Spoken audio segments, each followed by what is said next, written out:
Welcome friend, I'm Cassian, and this is Chronicles of the Warmaster.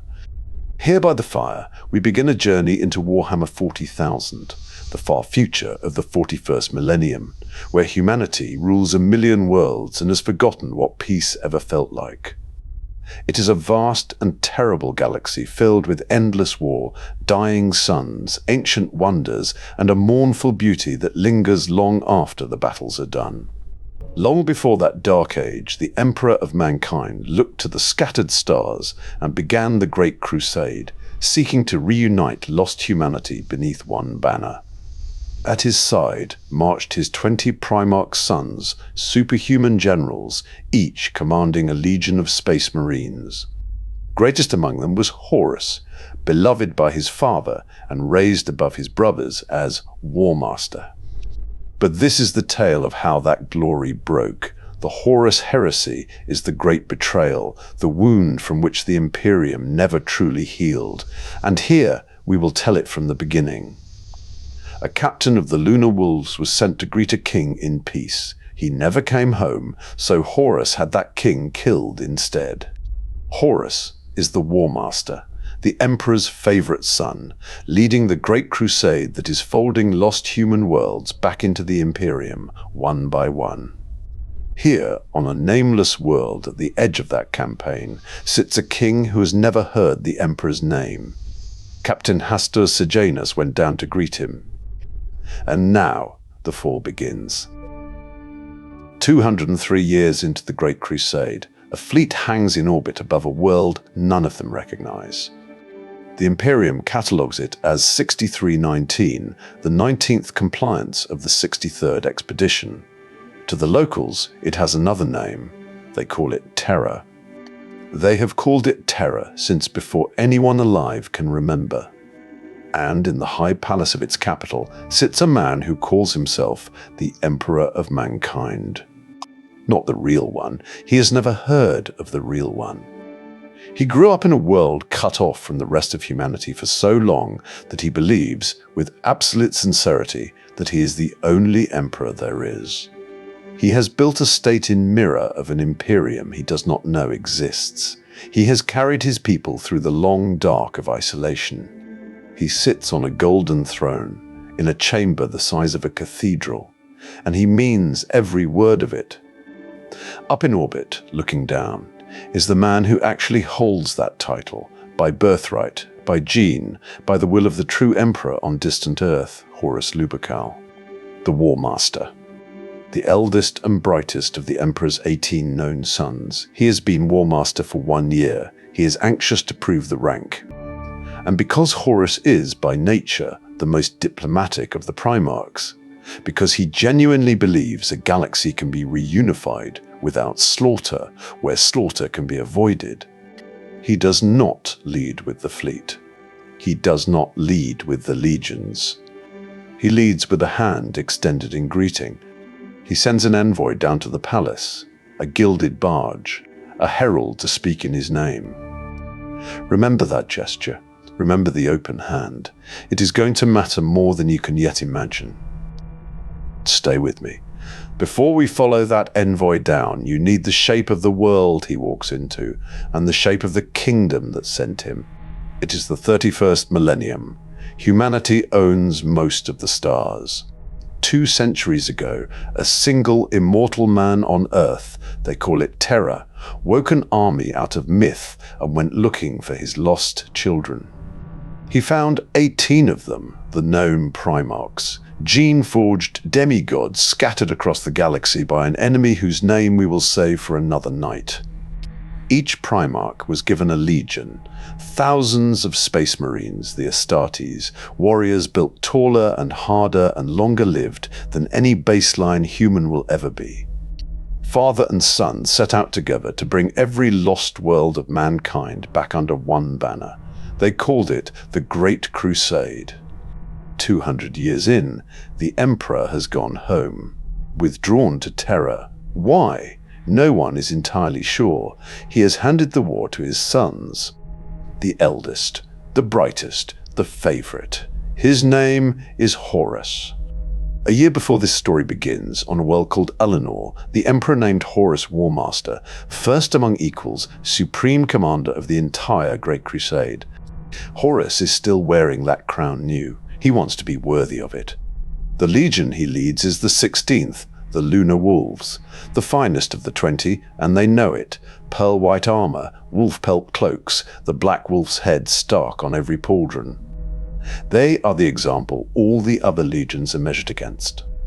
And within the Lunar Wolves, around Horus himself, 4 captains sit closer than any others. They call it the Mournival, his unofficial council, his conscience, his voice. There is Ezekiel Abaddon, the proud killer. There is Tarek Torgadon, the joker. There is Horus Aximand, the strategist they call Little Horus because he wears his father's face. And there is the 4th, the one Horus loves best of all. His name is Hastur Sejanus, the man on the barge. Hastur Sejanus walks into the throne room with his glory squad at his back, a squad of his finest. Deimos, Malsandar, Gorthoi, the rest, the best the 4th Company can put forward. They are bareheaded, helms locked at their hips. They carry their weapons sheathed. This is a parley. This is the way a parley is conducted between civilized men. Sejanus speaks first. He brings greetings from the Warmaster. He brings the offered hand of an imperium the locals have never heard of. He explains, gently, that the man on the throne is not the only emperor of mankind, that there is another, that this world is welcomed, not conquered, that its people will keep their lives and their dignity, and only the title, only the word emperor must be returned to the man on Terra to whom it belongs. The man on the throne listens. He smiles, a small, tight smile. And then he gives an order that nothing in 200 years of crusade has prepared the Astartes for. The air around Sejanus shimmers. Men step out of nothing. They have been in the chamber the whole time, standing within arm's length of him, invisible. Field technology, light bent around their bodies, a craft of war the Imperium has never seen. The locals call them the Invisibles, the Emperor's elite, his killers. Sejanus has no time to draw a weapon. Neither do Deimos, Malsandar, Gorthoi, or any of the rest. They are cut down on the onyx floor of the palace, in front of the throne, at the feet of the man they were sent to greet. Hacked apart by enemies they could not see, in a chamber they had entered in peace. This is the murder. This is the wound. This is the moment around which everything that follows revolves. When the news reaches the fleet, the Warmaster is silent for a long time. His most beloved son, his chosen herald, dead on a stranger's floor for the crime of speaking his name. Up in orbit, in the dark of the flagship, Horus Lupercal closes his hand on the arm of his command throne until the metal complains. Even now, he does not strike first. He offers the impostor one more chance, a second embassy. The surface batteries burn it out of the sky. Only then comes the order. Bodevius, avenge him. The Lunar Wolves descend. Not in anger, not in fury, in something colder than either. The 16th Legion drops from orbit in Stormbirds, heavy gunships the size of houses, and they go to work on the high city of 6319 as a surgeon goes to work on a body that has refused to live. First Captain Ezekiel Abaddon leads the spearhead. He makes one final transmission to the man on the throne, one last plea to see sense. The reply is gunfire. 600 hidden warships rise out of the oceans and the cloud wells of that world and open up on Abaddon's spear tip. The order comes back from the Warmaster, clipped and quiet on the open vox. Illuminate him, my son, but spare all you can. That order notwithstanding, avenge the blood of my noble Sejanus and bring the impostor to me. Meet a man. His name is Gaviel Lokin. He is the captain of the 10th Company of the Lunar Wolves, and on this day, on these streets, he is the part of the Legion you and I are going to follow into the rest of this story. Lokin is one of those officers a Legion does not realize it needs until he is no longer in the room. quiet, decent, a reader of books, a keeper of the chain of command. He has fair cropped hair, a pale freckled face, and grey eyes that take their time before they settle on you. He stands 8 feet tall in pearl-white ceramite. His bolter weighs more than a grown man. This is his first proper war since Ullanor. His company breaks the induction gates into the inner palace. The enemy meet them there, big men, well-drilled, armoured in polished magenta trimmed with silver. Not one of them comes up to the chin of a lunar wolf. Loken would later say it was like fighting children. He would not say it proudly. They kill the false emperor's bodyguard at the gates. Then they kill them in the corridors. Then they kill them in the hall before the throne. The fight is done before the smoke clears. The campaign that began with one murdered envoy ends with the door to the throne room hanging open, and the Warmaster walks through it. The throne room, the pillars, the man in the crown. Horus is, even bareheaded, a difficult thing to look at directly. 2.5 meters tall, his face is sculpted. His eyes are wide set and bright, and when he smiles you understand, without needing the law explained to you, why men have followed him into a fire. He does not smile now. He walks the long onyx floor where Sejanus walked. He passes the place where Sejanus fell. He does not look down. He stops in front of the throne. The old man in the crown has watched his city burn from these high windows, and it has broken nothing in him. He is defiant to the last breath. I defy you, invader. The Emperor is the Emperor undisputed, savior and protector of the race of man. You are the imposter here. A long, slow beat. The wind moves through the broken upper windows. Somewhere, very far away, a column of smoke rises from a quarter of the high city that is still burning. Horus answers nothing. There is no duel. A duel is what happens between equals. What happens here is one last treachery. The golden throne itself is a weapon, and it erupts, a screaming wall of force that hurls veteran Astartes out through the shattering windows like dolls. Into that hurricane steps the Warmaster, unmoved. He raises his bolter, one shot, one sound, that goes through the marble of the floor and is felt by men in the corridors outside. The storm dies with its maker. So will I deal with all tyrants and deceivers. When the silence settles, there is one figure left standing in the room. He is not a god. He has never claimed to be. But the Astartes outside, when they walk in and see what he has done, clean, complete, the impostor dead in the ruin of his own throne, the blood of Sejanus repaid, will begin to wonder if maybe, quietly, in their own hearts where the Emperor cannot hear, he is something close. This is a dangerous thought. Hold on to it. We will come back to it. The compliance of 6319 is over. The dead are counted. The world is renamed.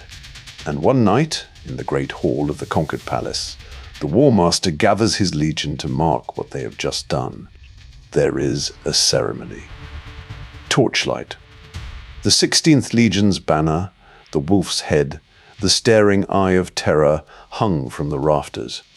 The remembrancers, the writers and imagists the Emperor has sent out to record this crusade stand at the edges with their slates and styluses, and some of them are weeping. They do not entirely understand why. Look around the hall, look at who is present. His legion is there. His captains kneel. The army of the Imperium is there in dress uniform. The 4 men of the Mournival stand close, Abaddon, Torgadon, Aximand, and now an empty space where Sejanus would have stood. The Warmaster does not look at the empty space. He does not have to. And out there, across the dark, on 1,000 other warships and 100 other worlds, his brothers receive a decree of their own. The Emperor has confirmed Horus's title. He is Warmaster still. He always will be. And after 6319, no son of the Emperor will be able to whisper that he is anything less. Lemon Russ, the Wolf King of the 6th, hears it on the bridge of his flagship and gives one thin, amused smile, like a man beaten at a board game by his older brother. Sanguinius, the most beautiful of them all, the winged angel of the ninth, bows his golden head and offers a prayer of gladness. The Khan of the White Scars takes the message in silence and says nothing for a day. Mortarion of the Death Guard, gaunt behind his rebreather, says less. Angron, the bloodied gladiator king of the 12th, throws a goblet across his chamber. Perturabo of the Iron Warriors stares at a wall. Not all of his brothers love Horus equally. They never have. The Emperor knows this. The ceremony ends. The Legion roars. And somewhere, in the dark between the stars, a clock that no one can see has just started counting down. Later that same night, a few kilometers outside the broken high city, on a ridge that overlooks a water garden the war has half destroyed, 3 Astartes wait among the broken trees. A crescent moon hangs overhead. Lanterns have been hung from the branches and lit one by one until the ring of trees glows like a small island of warm gold. Garviel Loken wades out to meet them. These are the men he will, before the night is over, be sworn to for the rest of his life. The Warmaster's inner council, the 4 voices Horus listens to before he listens to any other, the Mournival, Abaddon, Torgadon, Aximand, and now Loken in the place where Sejanus stood. He does not wear the Warmaster's face the way little Horus does. That is not what he was chosen for. The ritual is short. He speaks the names of the captains who have held this honor before him. The last name on the list is Hastur Sejanus. He swears by the light of a moon that is not lunar to be a brother to these 3 until the end of his life. No matter the cost. He uses those exact words. No matter the cost. A signal flare goes up. The 4 of them whoop and clasp and embrace like ordinary men who have just done an extraordinary thing. Back aboard the flagship, a void ship called the Vengeful Spirit, and you will want to remember that name. Loken cannot sleep. His new helmet sits on the bench in front of him, branded above the right eye with the mark of a new moon. He thinks about Sejanus. He thinks about how short the road was from the parley to the throne room. He thinks about what it means that a galaxy as large as theirs can have a man on a throne, 3 months from Terra, who has never heard the Emperor's name. And he wonders, with a small private chill he does not yet have a word for, what else is out there in the dark that the Imperium has not seen coming. This is the night that matters most to the wider war. The Mournival closes around Garviel Loken, and the story of Horus's fall is about to be told through his eyes.